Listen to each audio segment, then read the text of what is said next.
is Guardian Radio, your station for up-to-the-minute news and intelligent, interactive, and engaging conversations. 96.9 FM. The views and opinions of the hosts and guests are their own and do not necessarily reflect the views of the management and staff of Guardian Radio.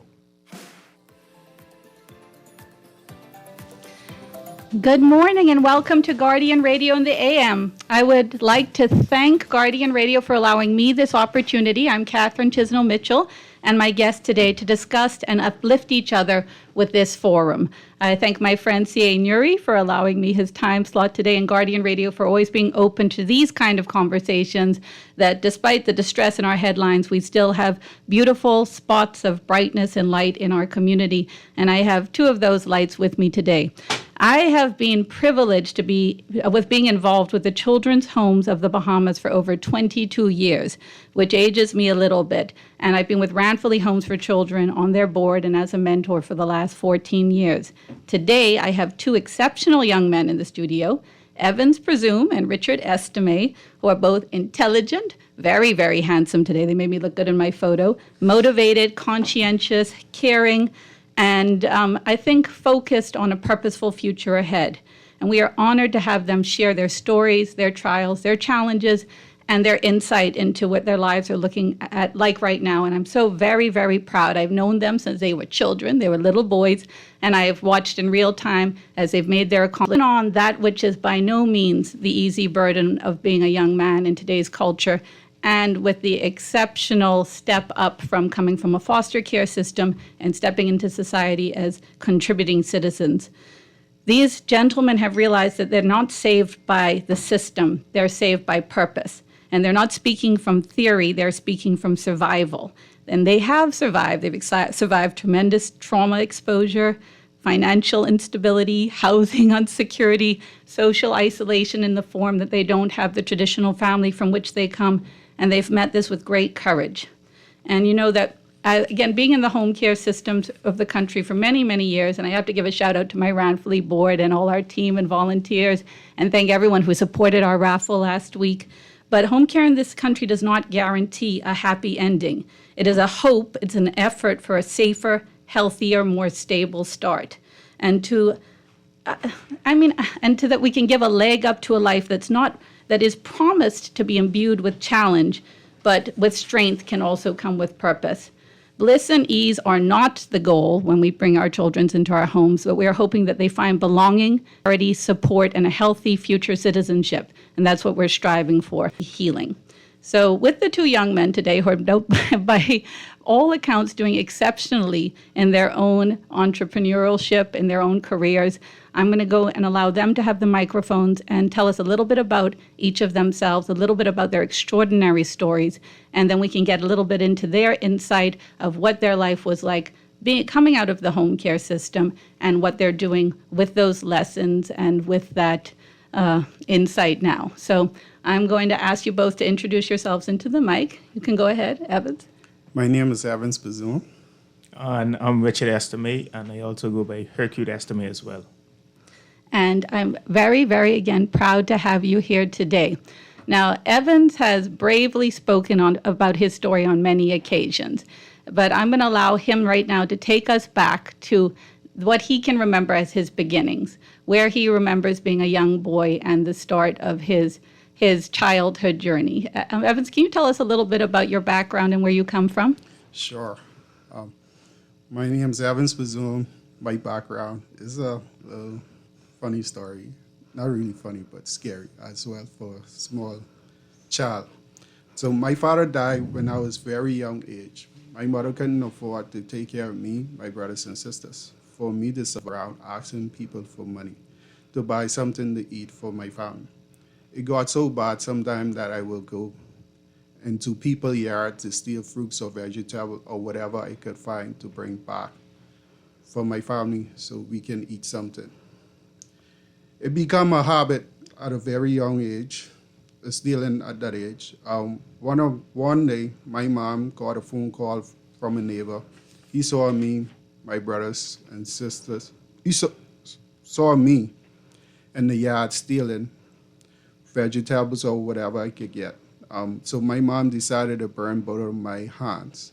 How did, Evans, but I don't want to interrupt you, but where were you in the Bahamas at this point? Were you in Nassau? Where were you exactly? I was in Nassau when this happened before I came in the system. Okay, so this was happening in Nassau Island where you were growing up with your family, and your mother found you and she burned you. How did she burn your hands? I was a small little kid. I couldn't really, defend myself. She grabbed both of my hands. She cut on the stove and she just put my hand on the lighter, the burner. Okay, go ahead. So it didn't, the pain was outrageous, but it didn't stop me from stealing.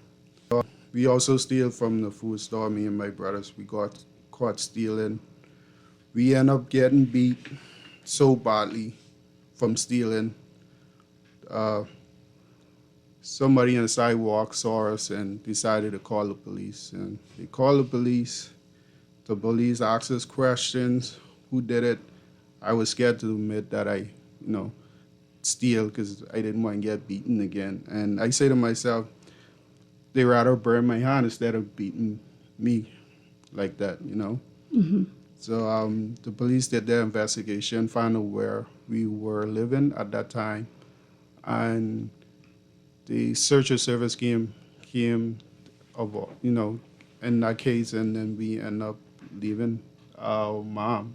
So I was in the system for quite a while. I came out when I was 19 years old. Do you remember how old? So you were forced to steal because you were trying to feed your siblings. And for that, you were punished with your hands being burned. And eventually the police were called. And social services stepped in to bring you into the home care system. Do you remember how old you were when that intervention happened? Very young. I probably was around 5, 6, somewhere around there. And being beaten and burned, you were a very, very young child. And that's when you were taken into the system. And then you went into the system. And what are your memories of that time? Scary. Mm-hmm. When the emergency hostel, it was scary, fun at the same time. They get bullied as a child, but overcome the bullying. And my mom came to visit us once in a while, and social service also was working with her, trying to get us out the system. And we managed to get out the system, and we ended up going back in the system, basically. So you said that you were bullied, and you were bullied why? Because you were weak and little, and that was the environment of the home at the time? No, I was bullied from my peers because I am a Haitian background. My mom is a Haitian. My dad is a Bahamian, and I couldn't speak English properly. And so I got bullied for that. So. And why was it fun? You also said it was fun. Was it that it was a feeling of camaraderie, family, peership? Yeah, it was fun because I could play with my peers, learn more, climb the tree, ride bikes, always have food on time, doesn't have to worry about going on survival mode, so didn't have to worry about that. Did you feel safe in the home system? I kind of do feel safe at that time, even though we do get disciplined. That was years ago. We do get disciplined, but it was safe. And did it feel like a family? What did it feel like to you? Or did it feel like what was it felt like as the environment there for you?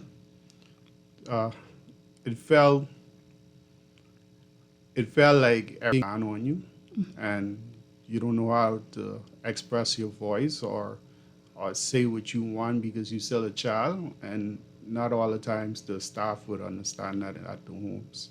So it make me feel more like I'm isolated in a small little bubble, even though I'm trying to get out of that. So there was a feeling of loneliness within it, and you felt the separation. And I think you had one or two of your brothers with you? Yes, I have 2 of my brothers with me at that time at the hostel. And from there, we went to Cat Island, Old Bike Officer Chapel Mission Home. Okay, so you were transferred to the Cat Island Children's Home, and you spent some time there. What was your experience like in Cat Island? Did it differ in any way? Way different. The staff is more loving, calm. And you're an island boy. You like fishing. You like farming. We'll get more into that, but you like being free. Yeah, yeah, definitely. I love those stuff about the islands. I fall in love with the islands during my time at the Old Gospel Chapel Mission Home. I learned a lot of stuff there. It really did feel like family, The Advance the Faith is come down every year to do Vacation Bible School, and that's where I become more open up at that time because I was scared to talk. I don't even talk much when I was at each of the homes, by the way. I stay in my bubble. I still play and what's not, but I don't talk. You much. hadn't found a voice at this Yeah. time. And then some years later, I know you came and you joined us at Ranfley Homes for Children on Mackey Street. We've been there for many, many decades now. And I remember you also as quiet, kind, conscientious. And about your time there is that you spearheaded our farming initiative. We had Mr. Roberts, Mr. Alexander Roberts of Queens College fame, and who also came to serve as our administrator for many years. And you two worked together and you got some chickens and you started producing eggs. And that was really under your lead, which I think coming from your childhood, which you experienced food insecurity and food scarcity, it was so beautiful that you worked in that regard. Do you think that began your interest in the agricultural field? Yes, I do. I had an interest of agriculture when I was in Cat Island because it's a big yard. We do farming, we climb trees, pick fruits, and etc. Tie turtles. I'm not sure where the idea came to do the chicken coop, but I remember Mr. Roberts said, so we are going to get some chicks, and I'm looking for volunteers to take care of And these. you were not all of the children were as into chickens as Evan was, and you were devoted. Yes, I was, and then you had like 10 people raise up their hands, he writing their names down and what's not, and they back away. And it was only me one started, and I was like, okay, I will take it. It's more calm and make me calm being in nature, watching the chicks grow to become chickens, and it's feel good to know that you saw something small and become big and producing eggs. So that's good. And how was the academic side of life and the social side of life as a teenager in Ranfley? Was that more of a struggle? Yes, it was a struggle. Like I said, my mom is Haitian, and then I didn't learn much English, so I had to learn English. At this time, I can't even speak Creole like that, so I had to relearn everything, and that was a big gap when I was in school. So I was pretty good at my hands and what's not, but. You were, which would I think lay the groundwork for which we will go into in a little while, which is what you're doing now, and the entrepreneurial spirit that is carrying you forward now. However, I do want to catch Richard up to this part of the story. And I don't know how I should address you now that you're a graduate of Eugene DePuge Law School and heading towards the court systems and looking like a treat in his white shirt and black tie, ladies. Can you take us back now to your beginnings? Do you have earliest childhood memories? What do you remember the beginning of your life being like, Richard? Yes. I was born in Bacardi Road. So my auntie always tells me the story. I wasn't born in PMH, so the ambulance never came on time. So I have a connection to the Bacardi Road, the Haitian village area. So every so often I would go back there. But early on, the village was very loving. I mean, we didn't have enough, because we grew up poor, not fortunate. But it was a very loving environment. I like to go back there because my daddy still lives in that area. But it kind of started to went downhill for me and my brother after our mom died, because she was still loving. She did what she could to provide for us. So after she died when I was about 4 or 5, and then at the same time, my father, he got deported. So we came from Haitian background. So, Yes. And we end up with our uncle, and that wasn't the best situation because he was abusive, straight up abusive. It wasn't a loving environment.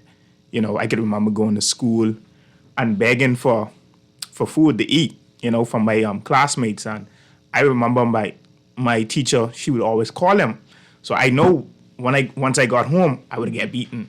And then if I came home dirty I know I was getting beaten. You could imagine a 5-year-old running around.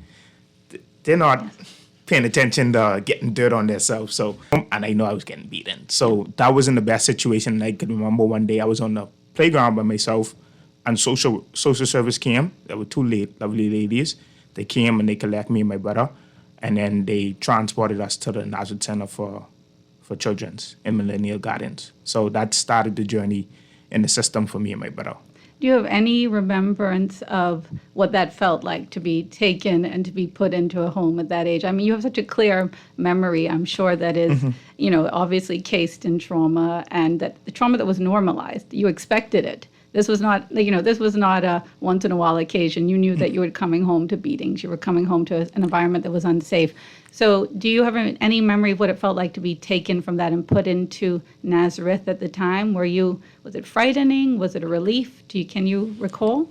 It was frightening and a relief at the same time, because I'm going with these people who I don't know. And then once I realized I was in a safe environment, I kind of started to let my guard down, because it was a loving environment, because I could still remember Miss Taylor, Miss Strawn.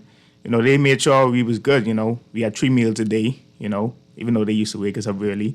3 meals a day. We had breakfast, lunch, dinner, These things, like, I didn't have when me and my brother were out the homes with our uncle, because, like I say, he was abusive, and he used to find ways, to make us suffer. So, but in the homes, it was loving, And you felt safe there? Yeah, I could instantly feel the difference once I got there. Did you develop friendships at that time at a younger age that you held on to? Yes. A lot of the individuals that I went into the homes with, that came into the system as well, a lot of them stayed in the system with us. So people like Livingston, the Knowles brothers, Livingston, Andrew, who else? Caleb, Tamiko and Tyrone, and then you got Letitia, Richard King. So a lot of them stayed in the system, and we stayed in the system. So we just developed, we basically family, So at the end of the day, so we became siblings, sure that we check up on each other. So those are some of the relationships that I developed. And it's important for us that are on the other side of it, that are working to support the home systems in whatever way. Ramfley Homes for Children is the only private home, so we're always begging for funds. It's very important. But we understand that there is no perfecting childhood for you. We hope for healing, we hope for a constructive adulthood, but I think that we have to be reminded that we as a community need to invest in family restoration, and that there's a hope that when you're in the home systems, there's some manner of family you can claim, but there is an understanding that the loss of your mother, the loss of a father, the loss of your family as young boys can't be replaced, and that the courage you have when you're stepping into adulthood to look at maybe one day, and with Evans already forming new families, takes great bravery. So I commend you on that. Then you came to Ramfley a little older. Do you have any memories of your time there? Yes. I can still remember when I left, because I was with some people that knew my mommy. But that over time it was a good situation in the beginning, but over time it had gotten bad. The beatings came back, It wasn't the best situation. I could still remember one time me and my brother went to school, and the gentleman that we was living with, he intentionally gap up our head. We called gap up. Like, we had patches all over our head, and we had to go to school, and the children was teasing us, I used to get bullied too, because like Evans, I'm of Asian background. So we had to wear a hat in school. My teacher allowed me to wear a hat. So I could still remember stuff like that, where it was just like pure evil, But, and then I ended up in Children's Emergency Hostel for 1 year. I did my grade 6 year there at Carmichael Primary. I developed more relationships there. One of my closest friends, Nathaniel, I met him at Children's Emergency Hostel.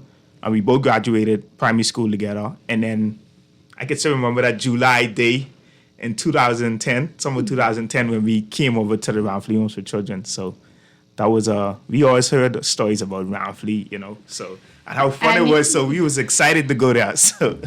And you were always charming, charismatic, and you have resulted in doing excellently in your academic journey. Now, I want to ask what might be a little bit of a difficult question for both of you, and I was going to leave it for later in the show. But if this is a call-in show. We'd love to hear from you. We'd love to hear the stories. Last week when we were hosting or a couple of weeks ago hosting our Ranfully raffle, we had a gentleman who came in and said, I haven't been back here since I was 2. I grew up in Ranfully, happened to be adopted to another island. And he's working now, Jet Aviation, giving you a shout out. But it's always good to, if anyone has a story, if you've stood in this place, if you have some encouragement or advice for these young men, we appreciate you calling in. However, I have had a text, and I knew this would come up because, yes, these young men are Haitian Bahamians. They have Haitian and Bahamian blood in them. However, they are born in the Bahamas. They are Bahamians, and they are our children. When children pass into the system, even if they are of Haitian descent, when they're in the children's home, they are Bahamians. We are in charge of them. We are their guardians of the state. With all of the other things we try to put into place, making sure that there's positive community mentorship, making sure there's life skills, making sure there's career and financial counseling, getting documentation and a sense of citizenship and belonging in place is important. I'm going to read this text, but I read it with a mother's heart that feels protective of you, so I'm going to try not to be biased in answering it for you. And it says, while I abhor what these young men have endured, the question is, what is their attitudes toward Bahamians and the Bahamas, and where is your allegiance? Do you feel like you're a Bahamian? Richard, your hand is up. I try not to get into conversations like that because I'm born in the Bahamas, so I'm Bahamian. But at the same time, I do appreciate my Haitian background because I do love my sauce pois. Yes. I love my legume, but at the same time, I love my Haitian food too. I love my conch salad, but it's very weird because when people hear the name and the last name, they be like, "Oh, you Haitian?" So I can't never escape it. So I always tell people I'm proud of my Bahamian side and I'm proud of my Haitian side because no matter where I go, people are always going to remind me, even though I don't like it, that I'm Haitian. So I have no other choice but to embrace it. But my allegiance is to the Bahamas. And it's interesting you can't escape it. Yes. Rather than claim it, escaping, almost like it's something that, does it feel like a source of shame to have a Haitian background? Or is it something you feel like you wish you could conceal or hide living in the Bahamas? Do you feel like it is held against you? Evans, do you have thoughts on this? I don't believe that it held against me, to be honest. Living in the Bahamas have a lot of benefit, and I appreciate that I'm living in the Bahamas. It's come with costs as well, too, because my mom came here. She been here about 50 years or so.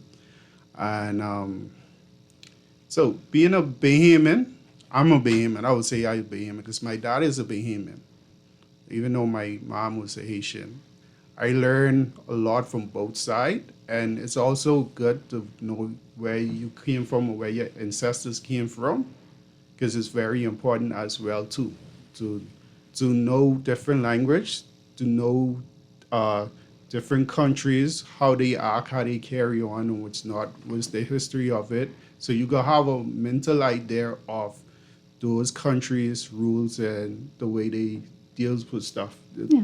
And then we build relationships. And understand your soul, because I feel in the Bahamas we won the geographical lottery when it came to where most of us ended up and how our history has developed. We actually do have a caller. I'm going to go ahead and tap that in right now.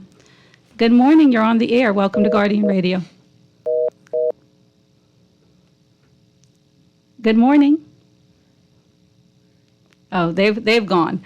Well, I'm proud of you, gentlemen, and I always like the quote that Nelson Mandela said, that the of a society's soul is the manner in which we treat our children, and that I ask and impeach us as Bahamian people to understand that the children that come into our systems are ours, that the way in which we treat them, guide them, and raise them up will be how they respond and answer to these things. Another text has come in is, why is the question so hard to answer? You should not be ashamed of being Haitian, bro, considering the narrative. You don't have to say Bahamians don't like Haitians. Personally, the text is cut off. But again, it's a part of the conversation, and we hear it in almost everything that comes up. I'm going to try this caller again. Good morning, you're on the air. Hey, morning. How you doing, and your guest? All the better after hearing your voice. Right on, man. Tell your guest there, right?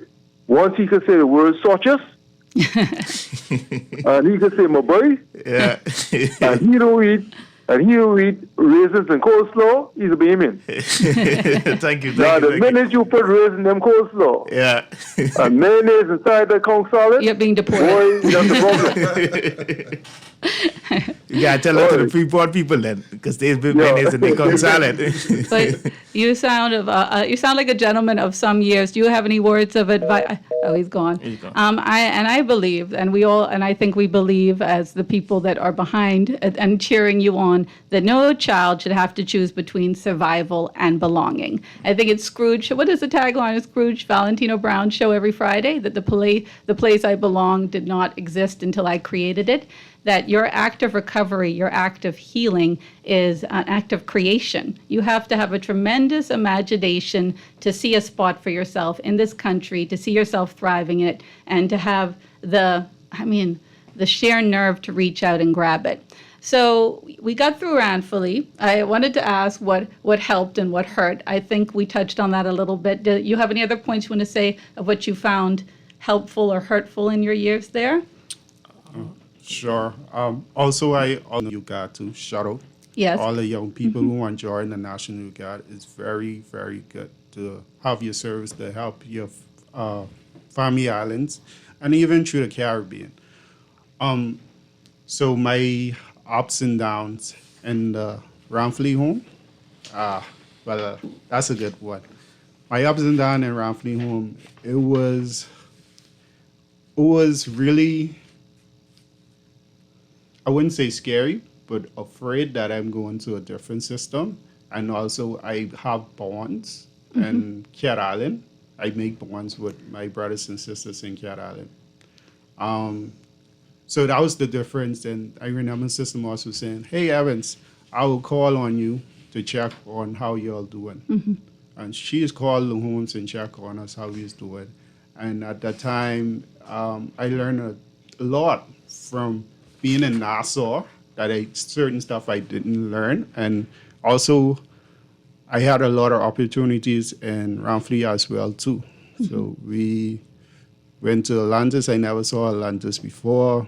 We played sports. We went to the stadium. We did a lot of activities that was pretty good to get me thinking outside the bubble a little bit. Just not island life. So I did a survey a few years ago, and it's after home care, after foster care survival, and it said one of the things, I wonder if I agree with this, one of the things that are the difference makers are trusted connections with the community, outside community, and in that having a mentor that can help you with life skills, decisions, resources, accountability. Developing healthy relationships outside of the home that can walk with you when you age out and you transition. And of course, Ranfully's trying that we've now built behind our standing buildings on Mackey Street so that children have somewhere to go after they leave Ranfully. Community groups, sports, churches, faith-based groups, that's being, along with educational career support, along with protection and from negative relationships to break the cycle, along with getting your documents in order. Can y'all, were there any mentorships that really stood out to you that helped you step into the world after Ranfully? And then I want to get into your successes afterwards. Yes. So after I left Ranfully, because as you guys know, I love the basketball. So basketball was my first love. Yes, you mean more than the books, Richard? Yeah, basketball is my first love. I gotta put that out there. So Kevin Johnson, he's the head coach at C.I. Gibson High School. So Shout out. yeah, shout out to Kevin Johnson. So a few Christmas, because in the Christmas Ranfully closes, Yes. so they allow us to go with different mentors. Yes, so I had 7 kids in my house one year. Yes. So a few Christmas I was with him. And after I left Ranfully, I was unsure where I was going to go. And then the idea came up that, we were going to go with Mr. J. So Mr. J provided that, how could I put, that transitional home for a few of us that were in the Ranfully homes. So I just want to put that out there and shout him out. So he was somebody that mentored a few of us and also provided housing for a few of us and people that came after me as well too. So. And we've had so many remarkable mentors, and the men. I give a shout out to the men in our society that have stepped up to father the fatherless, to be there for our young people. But the relationships developed during your years there are what really held your hand as you step forward and into the community. And it's something we continue to invite into our home systems, that if you have the ability to mentor and put people, there are opportunities open to do so. Evans, did you have a mentor or people in your life that made a difference and stood out to you? Yes, Mom. I have the 3 mentors. I have Darren Clare. He also came to the family home teaching us how to play the piano, the guitars. Also, I had Mr. Allen. He also came during after church from church. We used to go by his house to watch a Christian movie, hang out, talk a little more. Give you a little family time, Yeah. feel like you're home. Yeah. So I had him also, and I also had the Advance the Faith. Tom, I just found out that he passed away like 4 days ago. He was a mentor with me, about teaching me how to dive in and build my faith with God. So. And I don't want to That put was words good. in your mouth, but don't you have one good boss now that was maybe in Ranfully? Oh, yes. I have Alexandra Mills Lynch. She is my mentor at the moment. She always on me, hey, I need you Calling to you do this morning to I see if need you're at the you to radio do show that." on time. Yeah. Oh, yeah, she did. So she very important to me. She pushed me, having somebody to push you and support you, and you go to basically anything or how you feel or what's going on and what's not. That's very important because they will encourage you and motivate you and tell you X, Y, and Z. You shouldn't do that. You should do this way or wait. The accountability. Yeah. Because I know that any of us who are listening that are parents that have children or know how much you have to be on it, even in a healthy, stable, normal home. We're going through the tests, the spelling words. Shout out to my teachers. I love you, Queens College. We're making sure they're clothed. We're making sure they're dressed. And so these young people don't necessarily have all of that all the time from one person. So we seek the community partnerships so we can have a flight plan going forward. Because whatever happens of these kids will be the joy or the curse of our society moving forward. And we're going to a break, but when we come back, I want to talk about what we're doing now in our life and your career successes and goals, and maybe get some support for some of our projects going on with Evans. Thank you so much for tuning in to Guardian Radio.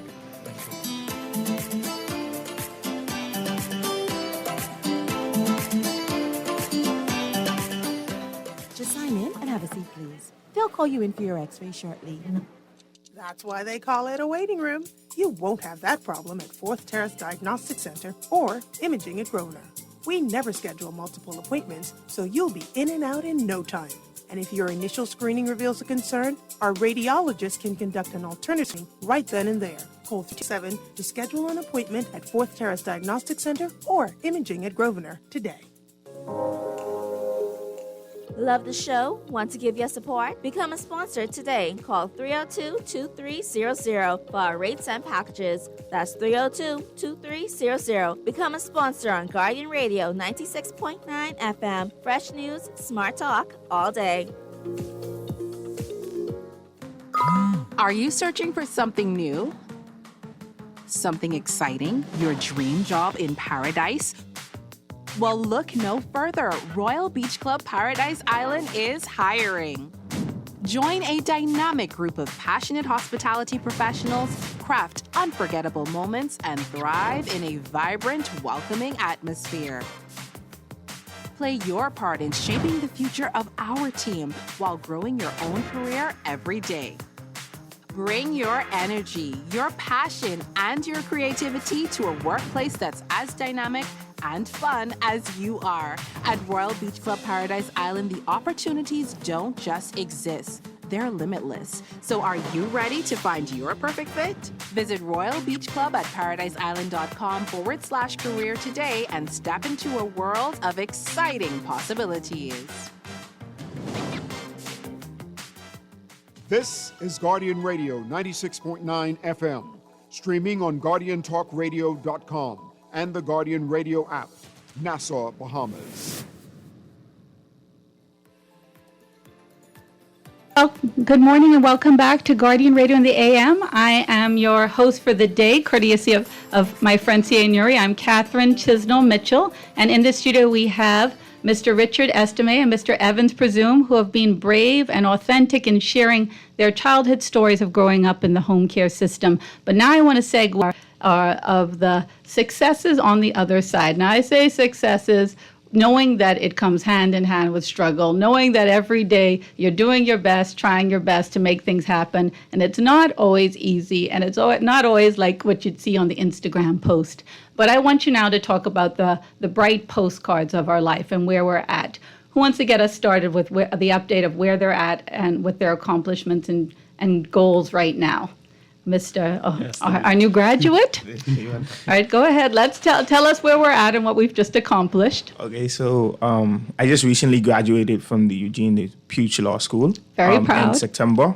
And then on October the 31st, 2025, I was called to the bar of the Bahamas. So now I'm officially a counsel and attorney at law.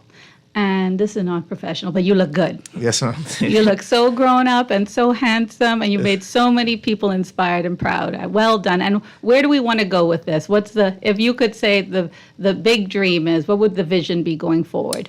I kind of leave it open because I feel like when I leave it open, like any interests that come along the journey, then I could take it like to wherever I want to go, like as far as I want to take it. So I kind of just leave it open. So what's the next right step? If you could say, in this time, then next year I would like to be working at, where would you like your next right step to be? Hopefully I want to be working by the courts, or hopefully find a firm to do my pupillage in.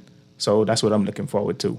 So if anyone's listening who wants an excellent young attorney or intern to come, I can highly recommend Mr. Richard Estime. Please reach out and please find, he's highly employable, he's motivated, Yes, ma'am. He's handsome, he's charming, he's fun, but also he would be a delight and a resource for you all.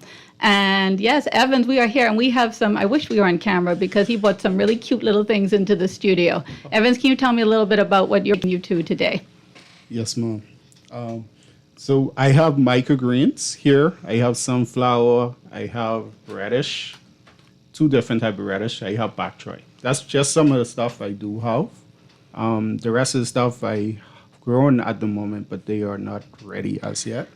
So the microgreens, a lot of people don't know microgreens. It's very... Let me just stop you 1 minute because he's talking so passionately about his beautiful microgreens in front of him that will make me want lunch. The reason we're talking about them are because you are supporting our agrarian community and the farmers, because without food stability we're nothing as a country. And you have chosen to enter into a business of farming, have built your own greenhouse right in the back of Adelaide, are doing a great job. And the reason we're talking about because you've started a business and you have these for sale. Now tell us about your loves. Yes, thank you. These microgreens are they have a lot of proteins in it. They also have a lot of vitamins in it as well too. So they have vitamin A, vitamin C, vitamin E, vitamin K. You can make smoothies with them. You got it to your salad.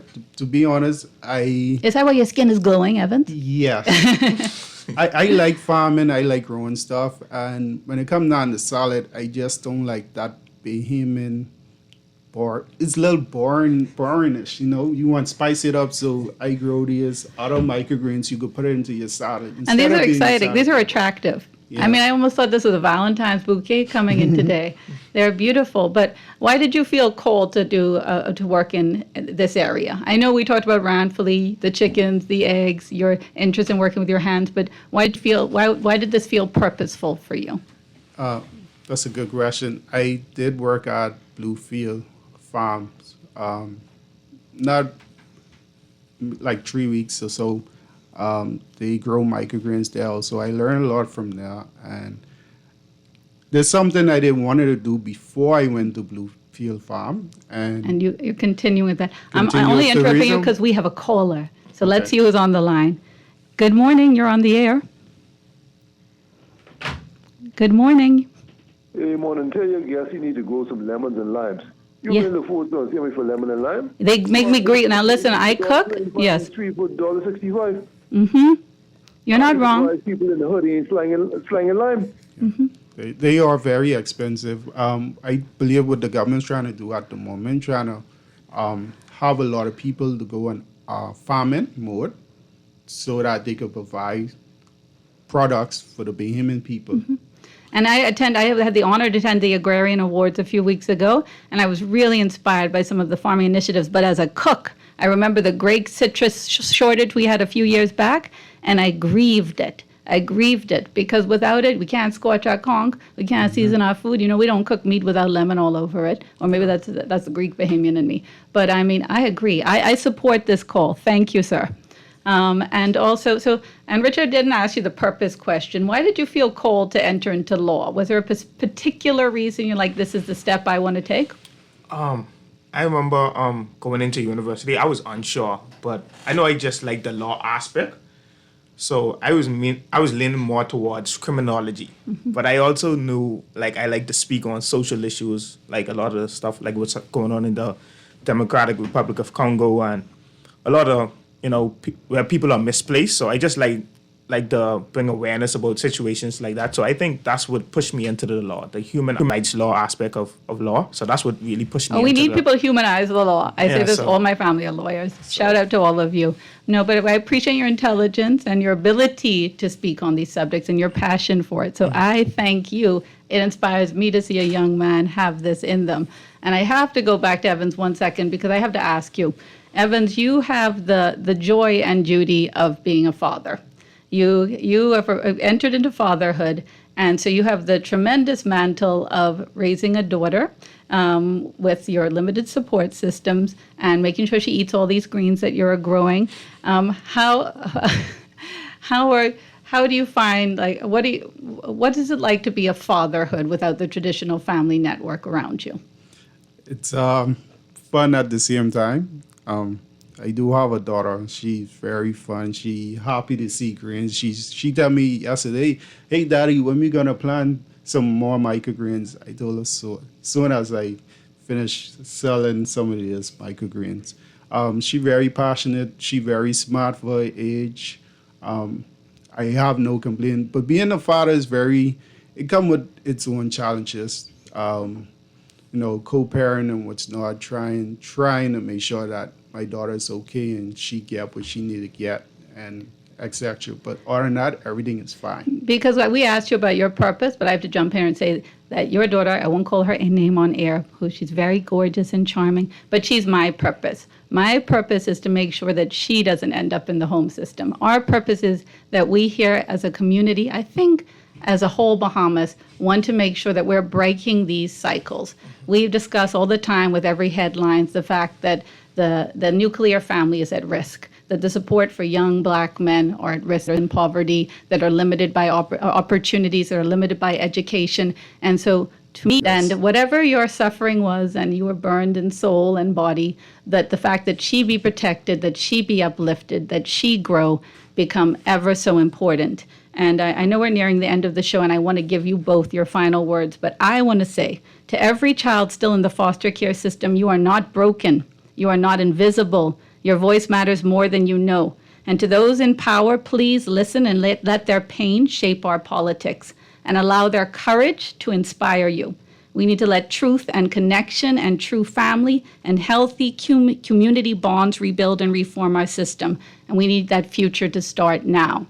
Now, I say that not knowing what it's like to stand in your shoes. I just get to kneel down and lace them up with everyone in my community that does it with me. Again, I went into the homes of Alexander Malis Lynch. Joey Premock is our president now. We have so many, too many people to name that have come into the homes.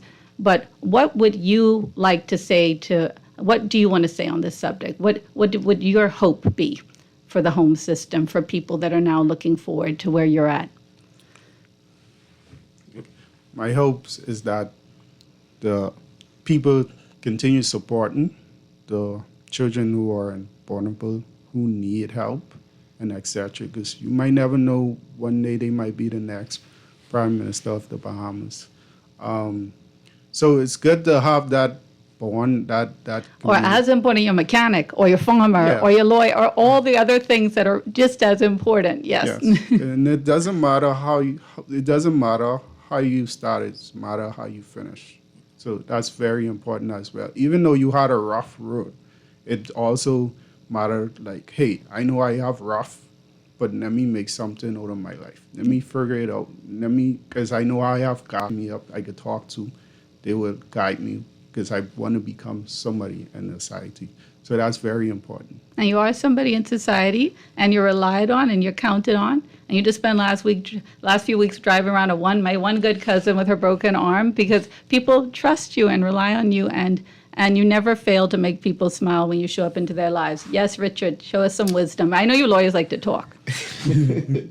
Well, I would just piggyback off Evans and say, Evans is only possible because, and I'm only possible because people were able to come to the Ramfleet and pour into us and mentor us and, give us light, that regardless of our situation and our upbringing, we could be something in society. So I just want to tell people that, it don't have to be a monetary donation, but just come back, speak to the children, A lot of the times when I was there, people came just to speak with me. I love that, because it was new faces, So just come there, speak to the children, and just have a sit down with them. So I know I'm answering a question I know the answer to, but are you both returning? Are you going back? Are you reinvesting back into the community? That's the intention. Yes, ma'am. Yes. Yeah. Yes, ma'am. Shout out to Mr. Moscow as well, too. He helped Ramfleet and other children home a lot. For many years, yes, and tirelessly. So we thank him, and again, so many different supporters. Now, I don't want to end on a negative note, but we're a small country. And as you come out of the homes, there's also a lot of things you have to maintain protection from. You have to not enter back into toxic relationships, whether or not they're actual relatives or not, toxic environment, because that's where home feels like. How do you go about protecting yourself from re-entering relationships that may drain or demotivate you? What do you do to stay safe from that, so that you don't end up back where you came from, basically? Family wasn't really supportive, so I knew my people. So I always tell people, find your people. So chosen family. Yeah. So when I came into the homes, I knew my people, and when I came out the homes and I entered university, there was a lot of friends that I met along the journey that were very supportive of me. Shout out the company, that's Rashados, also Hubert. So a lot of them supported me, so I knew who to go towards, because I was able to differentiate between, how could I say it, people that would support me and people that wouldn't support me, because I experienced it early on. So, yeah. I'm glad you talk about that. So support is very important. Family, choosing family, and relationship wise, you have to. If you're going to talk to somebody, like in my case, if I'm going to talk to somebody, I got to find out their attention and also if it's benefit. Because not all the time you want to have somebody who always, don't encourage you, giving you right words and what's not, and always have that negative. That's a no-no when it comes down to building relationship. Any type of relationship, you always want to look at people who are positive, because positive become positivity, So that's very important to me. I'm a guy who tracing after that light. I'm not looking behind me, I'm looking forward. I want to look for the goal. So that's. And as you know now, as a true parent, and I say true parent because you could have children and not be a parent, you know that once you have a daughter, your heart no longer lives inside of your body for the rest of your life. And so that you're living for her, and you're creating worlds and opportunities and purposes, and you're inspiring us all, because we can live griping and complaining, but we can also live uplifted and knowing we truly are the best little country in the world with the strongest souls and citizens, and that we love and respect our lawyers, we do, but our farmers are what's going to be salvific for us. That is what is going to save us and keep us alive. Yes. And I think what's beautiful is when we came through COVID and we saw the world shutting us down and shutting us out, we could be fed and that we could be cared for and that we could be taken care for with our own hands and our own soil is something that is beautiful and worthy and essential work. But to both of you, I have to say that I know I'm talking to young men here, so I do not mean to condescend, but I'm also a mom. And when I think of what you've been through and the biblical verse of not to touch a hair on their head, I wish that you had not had a hair on your head touched. I wish that you had had healthy and whole childhoods. But your courage and healing and going forward is beautiful to behold. And we know all the great quotes on courage that say that it's not to act without fear, it's to act despite of it. And I see you both claiming that your fear, claiming your cultural heritage and makeup and the jigsaw puzzle that is our traumas, and still deciding to make a beautiful picture out of it. So I thank you so much for being here with us today, and for your bravery, and for your beauty. Y'all showed up so nicely today. And I lived annoying them. I was texting them saying, "You're good for tomorrow. We're going to see you tomorrow. We're going to be there." And they both beat me to the studio today. And I have no doubt that as we see the years go and they continue to have stories unfold, because you have friends that have good stories around us. We've had Branishka Bullard on the show before. Yeah. Yes. We've heard successes. We've also heard disappointments. So let us to parent, to uplift, to engage, to involve ourselves. If you have any interest in mentoring or being a part of a volunteer corps at Ranfley Homes for Children, please drop by or give us a call. If you want to be a part of the solution that is restructuring family, creating family restoration, and sometimes it's not the people you share blood with, please reach out and get involved. And I thank you today for making me proud to be Bahamian and to be here. Yes, ma'am. Thank you for having us here also. Thank you. Our story. I think we're still on the air, so if any of y'all want to drop a shout out or a note to any of your things, or if Evans, you wanted to say where people could reach you for your microgreens. Yes. You could reach me at 468-3913, Green Hydro. Green Hydro. And what kind of lead time do we need? If I was like, great, I'm having a dinner party and I need enough for a salad for 30 people, what kind of lead time do you need on that? A week. A week? A week. And you'll deliver? Yes, deliver. No charge. And again, Richard Estime is highly employable. Yes, ma'am. And he's a good poster child for the business. But I just want to tell you both how much I appreciate you doing what you do and as you do it, because my goodness, it's easy to look on the dark side of the headlines, but you are all both doing that which we need in the country, which is stepping up, showing up, and doing well. Yes, Richard? I would also like to shout out Mr. Roberts. He was the administrator when I was there. Mr. Alexander Roberts. He was my one good principal in Queens College. Yes, Lady Chisnell, are you wearing a mini today? I still scared. He only had to say it once. I never wore a dress above my knee for the rest of my life. But yes, he was a remarkable person in the years. And I think we're going. I'm sorry, caller. Our show is ending. Thank you so much for being here today. Thank you again to Guardian Radio for allowing this conversation. And I wish you all a beautiful, uplifting, and courageous week.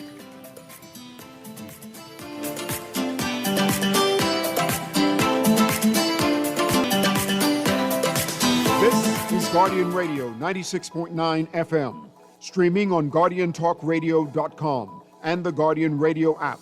Nassau, Bahamas.